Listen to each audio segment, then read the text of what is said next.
میرے کریم نبی نے فرمایا صحابہ بنی اسرائیل میں سے ایک شخص تھا، بہت ہی بڑا گنہگار تھا، بدکار تھا، سیاہکار تھا، خطا کار تھا۔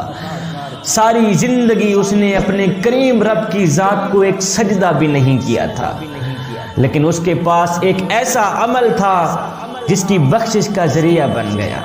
وہ عمل کون سا تھا؟ میرے کریم نبی فرماتے ہیں اس شخص کے پاس ایک دن ایک بوڑھا آدمی آیا، آ کر کہتا ہے میاں میں غریب شخص ہوں، گھر میں فاقہ ہی فاقہ ہے، امیری کا جنازہ نکل گیا ہے، غربت عروج پر آ گئی ہے، لہٰذا کل میری بیٹی کی شادی ہے، میری بیٹی کا نکاح ہے اور میرے پاس کوئی پیسے نہیں ہیں، میں آپ کے دروازے پہ آیا ہوں کچھ مانگنے کے لیے، مجھے تھوڑا سا قرض دے دو، جا کے میں اپنی بیٹی کے ہاتھ پیلے کر لوں اور بعد میں محنت مزدوری کر کے میں آپ کو قرض واپس دے دوں گا، تھوڑے پیسے لینے کے لیے آیا ہوں۔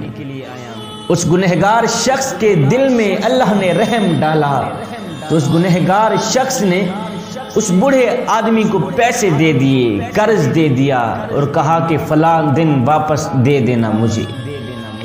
وہ بوڑھا شخص پیسے لے کر چلا گیا، اس نے اپنی بیٹی کی شادی کی، اپنا فرض ادا کیا۔ پھر اس گنہگار شخص نے اپنی زندگی کا ایک معمول بنا لیا کہ جو بھی پریشان حال بندہ اس کے دروازے پہ آتا کچھ مانگنے کے لیے تو یہ اس کو قرض دیتا۔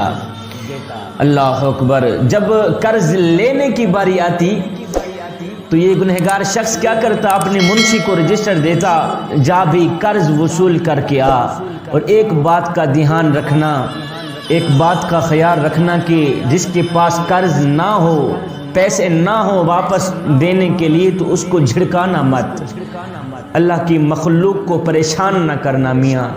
اگر اس کے پاس پیسے ہوں گے تو ہمیں دے دے گا، نہ ہو اس کو جھڑکانا مت، پریشان نہ کرنا، مزید پریشان کو پریشانی میں مبتلا نہ کرنا، دکھے بندے کو دکھ میں مبتلا نہ کرنا، چپ کر کے آگے چلے جانا۔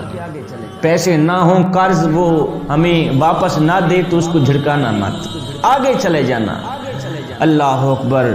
اور منشی میں بہت بڑا گنہگار ہوں، بہت بڑا سیاہکار خطا کار انسان ہوں، میرے پاس اور تو کوئی ایسا عمل نہیں ہے جس کے ذریعے میں بخشا جاؤں، یہی عمل ہے مخلوق خدا پہ رحم کرنا، ہو سکتا ہے اللہ تعالیٰ اسی عمل کے صدقے میری بخشش فرما دے۔ میرے کریم نبی فرماتے ہیں اس کا یہی عمل میرے اللہ کو اتنا پسند آیا، اتنا پسند آیا کہ جب وہ شخص مرا تو میرے کریم نبی نے فرمایا گنہگار بندے تو نے میری غریب مخلوق پہ رحم کیا، تو نے میرے بندوں پہ رحم کیا، آج میں تیرے اوپر رحم نہ کروں مجھے رب العالمین آکھے گا کون؟ اللہ، مجھے کائنات کا رب کون کہے گا؟ اگر آج بھی میں تم پہ رحم نہ کروں مجھے رحیم کون کہے گا؟ اگر آج بھی میں تم پہ کرم نہ کروں مجھے کریم کون کہے گا؟ تو نے میری مخلوق پر رحم کیا، آج میں تم پہ رحم کرتا ہوں۔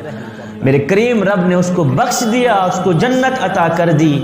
میرے کریم نبی سے پوچھا گیا یا رسول اللہ سب سے بہترین عمل کون سا ہے جو ہمیں اللہ کا محبوب بنا دے؟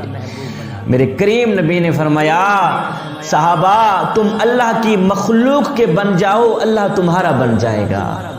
تم اللہ کی مخلوق کی خدمت کرو اس سے پہلے کہ تمہاری خدمت کی جائے، ان پہ رحم کرو اس سے پہلے کہ تم پہ رحم کیا جائے، غریب مخلوق پہ کرم کرو اس سے پہلے کہ تم پہ کرم کیا جائے۔ سب سے بہترین عمل یہ ہے کہ یتیموں کے سروں پہ ہاتھ رکھنا، اللہ اکبر، غریبوں کی دیکھ بھال کرنا، غریبوں کی مدد کرنا، غریبوں کی خدمت کرنا، غریبوں کے چھوٹے چھوٹے بچوں کے سروں پر شفقت بھرا ہاتھ رکھنا سب سے بہترین عمل ہے جو اللہ کو محبوب بنا دے گا۔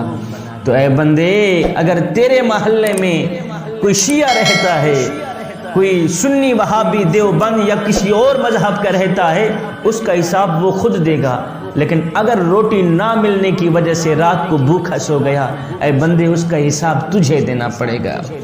یہ نہ ہو کہ تو کھا کے سو جائے، تیرے پڑوس میں رہنے والا غریب شخص بھوکا رہ جائے، خیال کرنا میاں قیامت والے دن یہ بھی پوچھا جائے گا کہ میں نے تجھے رزق دیا تھا، تو اپنے ہی